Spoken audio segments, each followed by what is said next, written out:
নারায়ণগঞ্জে গেলে এক আল্লাহর ওলি আছে 72 রাকাত তাহাজ্জুদ নামাজ পড়তো, ওরে নিয়ে এক যন্ত্রণা আছে, ওই জেলার লোক। আর যশোরে আছে আল্লাহর ওলি, এ তো আর তাহাজ্জুদ পড়ে না, অন্য জায়গায় যায়। এমনি এমনি আপনাদের এক বদনাম আছে। এরপরে যদি কোরআনের অনুষ্ঠানে এই করেন, তা আপনাদের তো বদনাম ছড়াবে কালকে। সুনামের জন্য কোরআনের এই আয়োজন করে যদি বদনাম হয়ে যায়, আমার মনে হয় এটা না দিয়ে অন্য কিছু করার দরকার আছে। নিজেদের দায়িত্ব নিয়ে চুপ করেন, ভাই বদনাম হয়ে যাচ্ছে, চুপ করেন। খুলনা আমার বিভাগ তো, এই জন্য একটু ঝামেলা বেশি। আমরা সারা জীবন রংপুর বিভাগের মানুষদেরকে একটা নাম বলি, মফিজ।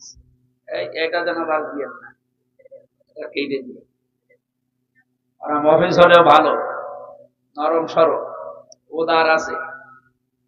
আলা ভোলা গাড়িতে হরেন দেয়, তাকিয়ে দেখে যে হরেন কে দোষ, সাইড দেবে তো, এই কারণে ওদেরকে মফিজ বলে।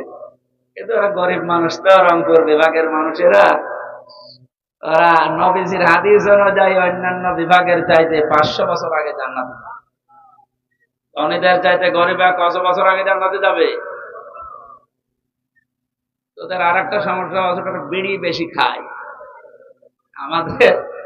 আমাদের বিভাগে তৈরি হয় এটা, আর খায় ওরা। আমি যেখানে ছিলাম আকিস গ্রুপে, স্যারকে বলেছিলাম যে এইটা বাদ দিন, যদিও এটা দিয়ে আপনাদের শুরুতে এটা বাদ দিয়ে অন্তত কোনো খাবার বানান। ওনারা এটা আমেরিকার কাছে বিক্রি করে দিয়েছে কত হাজার কোটি টাকায় যেন, ওটা দিয়ে এখন খাবার বানায়। 65 রকমের খাবার আকিস গ্রুপ এখন বাংলাদেশ সহ বিশ্বে সাপ্লাই দিচ্ছে।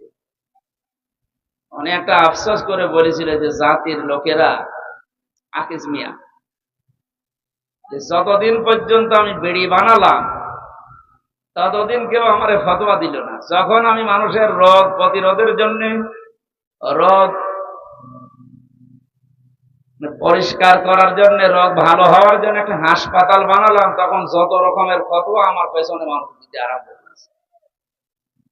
যাই হোক, যে রকমের বদনাম ওই সমস্ত বিভাগের আছে, ওগুলো যেন আবার খুলনা বিভাগের গায়ে না লাগে। আপনারা নিজেরা দায়িত্ব নেন, আর কথা বলেন না ভাইরা। মানে যাই করেন, দরকার এই মাহফিলের পরে আপনারা আমি 10 মিনিট সময় দেবো, মারামারি করবো, কারণ ক্যামেরা তো আর থাকবে না। আমরা একটু দেখবো কেমন পারে, কিন্তু কথা বলবেন না, কথা বলবেন না। পেছনে যারা দাঁড়িয়ে আছেন বসেন। আমরা কোরআনে প্রবেশ করছি, আর কোরআন কিভাবে মানুষের কাছে বলতে হয় এটা ধারণা আল্লাহ দিয়েছে। আমার মন মতো বললে হবে? এটা কি মমতাজের কনসার্ট নাকি? যা আছে সব দলিয়ে দিলাম। কোরআনে কারীম জানাচ্ছে যে এইভাবে মানুষকে শোনাও, কিতাবুন উনজিলা ইলাইকা ফালা ইয়াকুম ফি সাদরিকা হারাজুম মিনহু লিতুনযিরা বিহি ওয়া যিকরা লিল মুমিনিন। বলেন আল্লাহু আকবার। সূরা আরাফের 2 নম্বর আয়াতে আল্লাহ বলেন, হে নবী, এই যে একটা কিতাব, এটা আপনাকে আমি দিয়েছি, এটা শুধু চুমা খাবেন আর তাকের উপরে রেখে দেবেন। এদিকে তাকান। কোরআনকে আল্লাহ এই জন্য আমাদেরকে দিয়েছেন যে শুধু চুমা খাবেন আর মাথার উপরে রেখে দেবেন। জবাব দেন। এটা ক্লাস চলছে, ছাত্রের মতো বলবেন, এই জন্য দিয়েছেন। আল্লাহ পাক বলেন, হারাজুম মিনহু লিতুনযিরা বিহি, কোরআন প্রচার করবেন, মানুষের কাছে সতর্ক করবেন এইটা দিয়ে। কিন্তু একটা বিষয়, এই যে সাদরিকা আছে, কোরআন প্রচার করতে গিয়ে, তাফসীর করতে গিয়ে আপনার মনের ভেতরে যেন কোনো সংকীর্ণতা কাজ না করে, দ্বিধা দ্বন্দ্ব ভয় ভীতি এগুলো আপনার কাছে যেন না আসে। কারণ কোরআন প্রচার করতে গেলে এরকম কিছু আসবে, এটা আমি আল্লাহ জানি।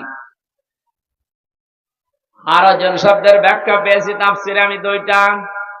1 নাম্বার, হে নবী, আপনি যখন কোরআন প্রচারে যাবেন, তাফসীর করে শোনাবেন, দেখবেন অনেক মানুষ এমন সামনে বসা আছে, তারা কোরআনের বক্তব্য না বোঝার কারণে মন খারাপ করবে। এ ধরনের মানুষ দেশে নেই?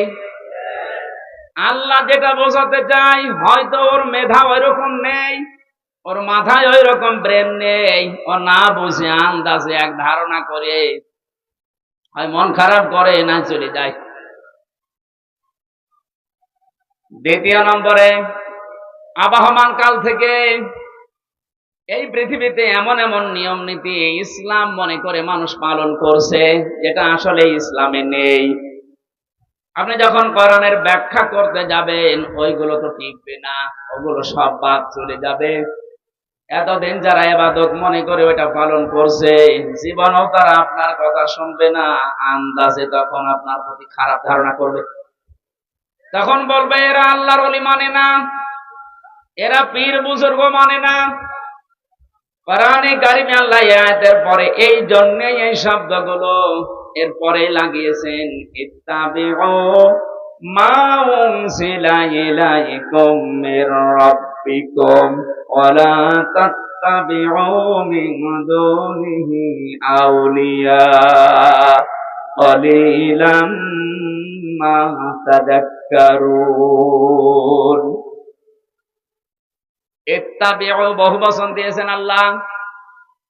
ও যশোরবাসী, এ বাংলাদেশে যারা একামতে দিনের দায়িত্ব পালন করে, এ মানুষগুলো এই বিশ্বাস নিয়েই একামতের দিনের রাস্তায় এসেছে যে এই দায়িত্ব পালন করতে গিয়ে যত সময় যাবে আমি জান্নাতের দিকে এগিয়ে যাব।